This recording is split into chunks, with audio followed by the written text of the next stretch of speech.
you so much. I mean, my name is Christine Lemmakamai Chu, and I am from the San Francisco Bay Area, California. And I have been doing the hooponopono process for over 25 years.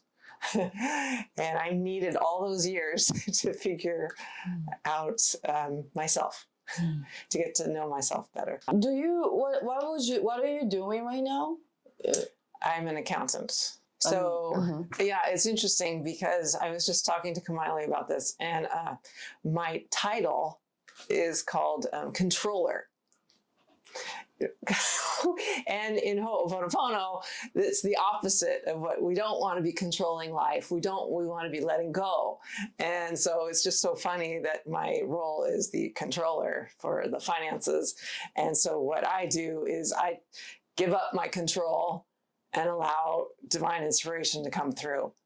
So that it's a constant reminder for me to give the control over to God, or to that divine part of myself that knows better how to flow through work. And I have a degree in business, so I'm a very practical person. So I love this process because I can take these tools and apply it practically throughout my everyday of work. Because you don't hear about meditation and work merging together. You think, oh, if I'm going to meditate, or if I'm going to practice Ho'oponopono, you think, oh, I need to sit on a rock and be still and quiet and in peace. And no, that's what's so beautiful about this, is that you can, in any moment of the day, step back, apply a tool, and then allow inspired work to come through. And so I love that about this. So that's beautiful. That's the part. Like, so, but many people, even me too, like, we need to do what we need to do. Yeah. And like exactly what you explained, like some people like are kind of confused that if we do meditate, if we do Ho'oponopono during the moment, what we need to do, those actual task, is stop. But that's not true, right? Would you explain a little bit more about, like, so it's not about you're not going to do anything. It's actually you do your job as accountant. Yeah, so interesting, because you think, oh, if I take this class, I'm going to be free and not have to work. And no, the beautiful thing about this is we apply the process to whatever it is that we're doing. And we allow the process of the cleaning, and we might feel it, we might not feel it. Many times I don't feel anything except frustration and irritation, which you think, well, if you've been doing the process for 25 years, what's your problem? And it's like, no, everyday life gets me upset, and I don't know, I react. I am human. We are all human. And so, but what we're here to do is learn about ourselves and to let go of those aspects so that's what we're here to work on, right? We're not here to do the accounting work or do being a mother, or no, we're here to learn about our own selves, get out of our own way and allow those talents to flow. So it's completely opposite of what we've been taught. We're not here to work. We're not here to make money. We're not here to be a parent. We're here to allow love to come through, and then we kind of flow and erase those memories that are causing us and our family havoc in the world around us. So I know that's hard to comprehend. I still can't quite grasp the magnitude of doing a step-by-step cleaning process just by saying, I love you, thank you. If we could see the effects, we would do a lot more cleaning. Dr. Hewlin would always say, and we don't realize the gift that we've been given. And because if we did, we'd be doing it, a lot more. Right? Just in age or family structure, have led you to lose sight of your role and sense of fulfillment? How can you clean or realign yourself in these circumstances? So every day that we apply the process called self-identity through hooponopono, we're changing. We're always changing. Every day is a new day. We can wake up and we can apply a tool, and then we're new. Then we start from like a clear slate. And that's where we want to be operating. So every day is a change. And so if we try and hold on to what we think we know as our own selves, which is easy to do, we want to, because we want to feel comfortable, right? We want to think, I know who I am. I am, I'm a parent, I'm a this, I'm a that. And that's not who we are. And so if we can allow inspired thought to come through, then we're just constantly in the flow. It's kind of like a stream. You just want the stream to guide you. And so you're just kind of in that rhythm of the stream versus stopping the stream from flowing, right? But we're so used to thinking we have to control the stream and we have to like put a dam from the stream because we think this is how it should be, and instead of just allowing the beauty of life to teach us a new way of being. And that's really what we're here for. We're not here for any other reason. When you have anxieties about family, marriage, and divorce, what should we do? How can you clean or manage these concerns? When seeking the right answers, like for example, like if you're comfortable sharing that your experience of divorce, making some big decision is always like make us so nervous and anxious and stuck at the moment, and then trying to ask our friends or family, what do you think, like, and then I feel in the maze that those feeling of uncertainty about your own choices. How do you clean? Can you address these issues? I will try. So it's interesting that you asked that question, because on the flight yesterday over to Japan, I innocently turned on a movie, and it was there was a divorce. This couple was divorced, and up came and the family had 2 children, of which I have, and I am not recently divorced. I was divorced many, many years ago, and I thought I had done my cleaning and everything was okay, and yet I'm watching this movie, triggers these feelings of anxiety. Did I do the right thing? Are my children okay? Are they scarred for life? I mean, all this emotion came up, and I thought, wow, I have more to clean with. So every moment we think, oh, I cleaned or I didn't clean, or I'm okay with the situation. And maybe in that moment we are, and then the next moment comes up, and what is that moment giving us an opportunity to clean with? And so up comes this anxiety and worry about my children. And I go, I can clean with that. I can let go more. And what is that where did that really come from? I don't know. But I had memories. Maybe it came from my parents or my ancestors. But now I'm cleaning with, in this moment, I'm cleaning with my anxiety. Nobody else. Just because I'm checking in with myself, and I'm saying, oh, wow, that is not comfortable. I don't like that feeling.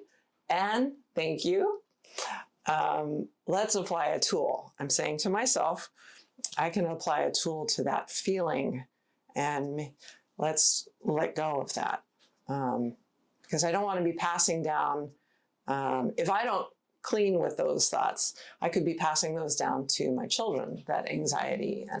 And so it's if I don't get to it, what are the repercussions? Like, well, it just goes downstream. Just the anxiety flows if we don't catch it. So it's a great opportunity, like red flag.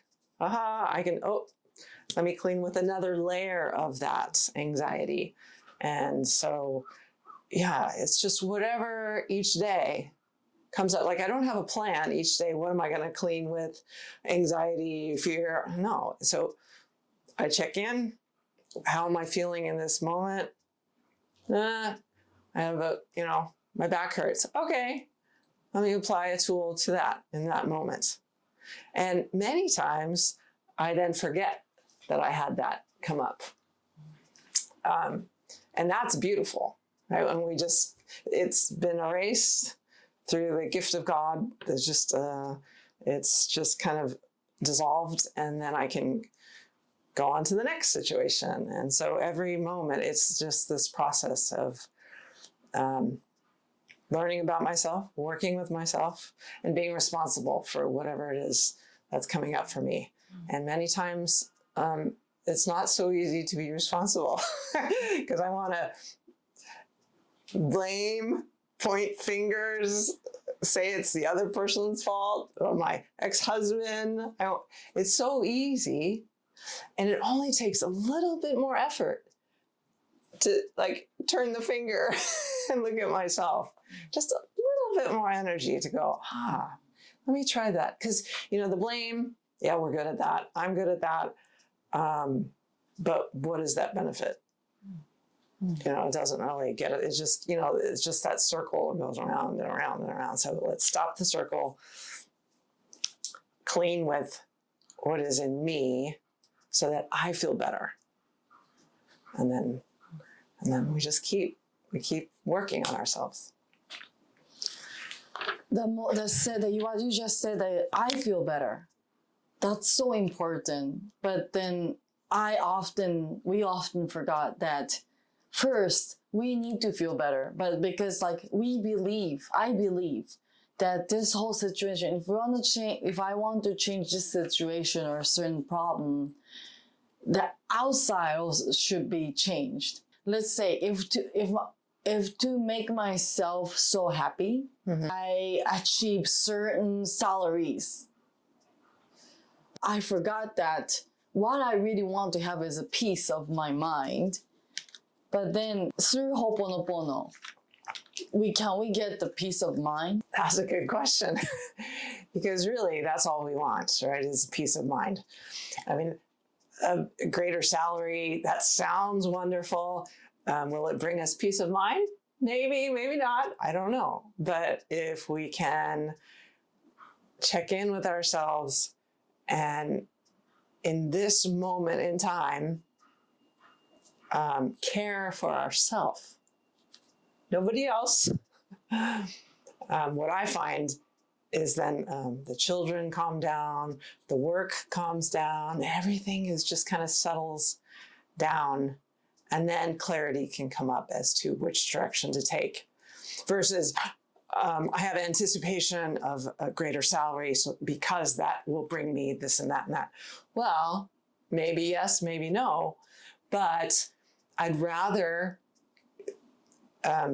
earn a greater salary from a state of being in the flow than demanding I want a better salary. Right? I'd rather use my talents and do an inspired way of being and working, and then divinity gives us everything we could ever want and then some. And it's really just ourselves that are stopping the flow. So it's not about writing goals out and having these expectations, because already we've stopped the flow. We said, divinity, I know better. This is what I want. And divinity will give us anything and everything we could ever want, and knows what's perfect and right for us at the time. So, I don't say don't write goals, but I do say clean. And then if you hear, or, you're moved to write goals, then write your goals. And then you can clean with those goals and then see how you move throughout the day. Did I answer the question? Beautiful. Okay. Thank you. I turned 40 and then recently, and then I all of a sudden realized, this is my memory, that I thought I didn't change at all, but my age changed so that all of a sudden I feel that little pressure that what's a 40 years old woman supposed to do, supposed to be, supposed to react, and supposed to act. What kind of socials I supposed to have as a 40 years old? What kind of fashion should I wear as a 40 years old? Which I never ever thought before. But all of a sudden that big number 40 gets me idea that, okay, where all the time goes. I thought I was a young mom, but now all of a sudden I feel like I'm supposed to be an experienced mom. You know, like all of a sudden I got covered by a lot of image. So and then that's my experience, but like my maybe 50, 60, if the people who listen this, like, you know, if they got captured by the idea of because you're how old, then you feel the not pressure or ideas like as a 50, 40, 60, you're supposed to do this until by the age of 60, you need to have a house, you know, like you need to go some certain trips. I don't know. Yeah. But you know, like if people stuck with the idea, like not just who you are, but because the age, all of a sudden you need to feel urge to do something. What should we do? How can we clean?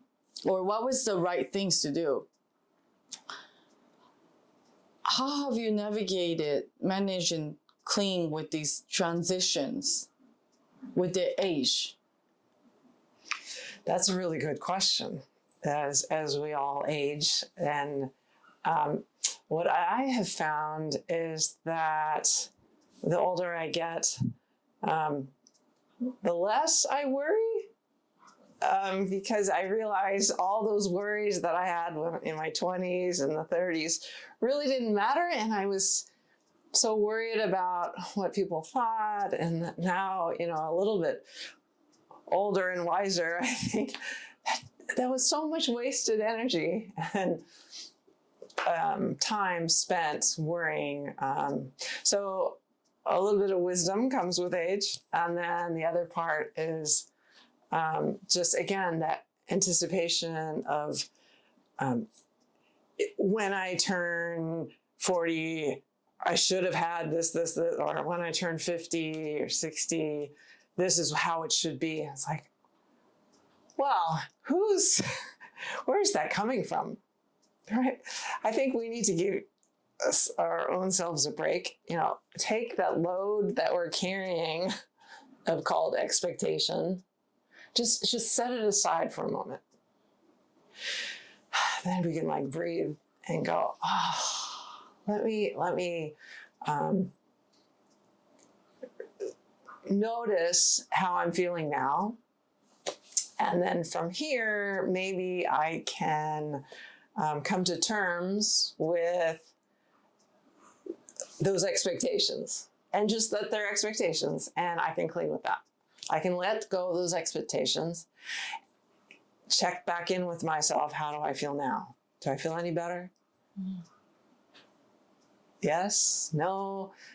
Okay, I can clean with that. And it's just really about caring for yourself. And then, I don't know, every day when a new expectation comes up, you go, that's just a red flag. It's our inner being saying, I have this old memory. I don't know where it came from. Could have been from our parents saying this, but it's up. It's up right now. Should I replay it? That's our inner child saying, maybe I should, maybe the mother aspect within us wants me to replay this memory.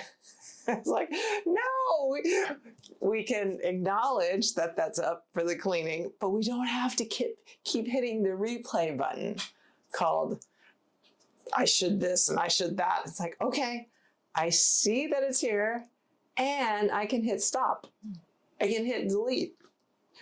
And the delete button, called a cleaning tool, allows that memory to go up and be erased by divine inspiration.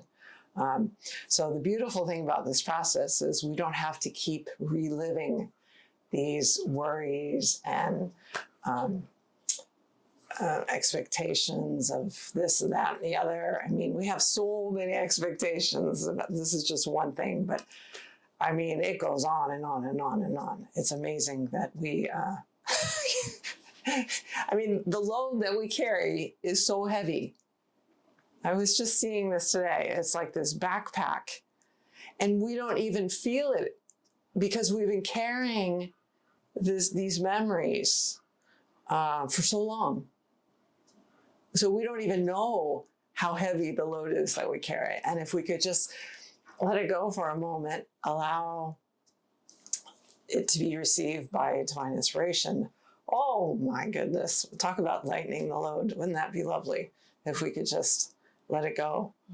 And then, more comes up, and then, we just keep working with ourselves. But it's really about taking that initial step and saying, instead of allowing it to replay, because our memories are constantly replaying, like, okay, well, I'm going to give this a try.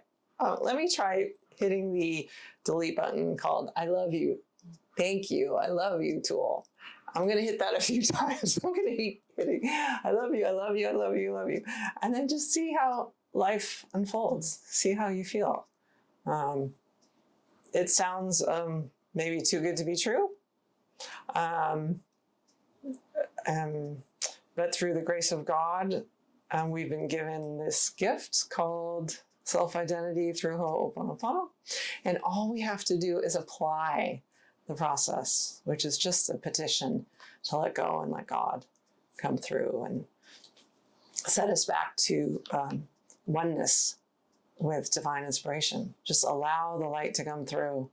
And it's always there for us, always, always, always. And all we have to do is allow it to come through.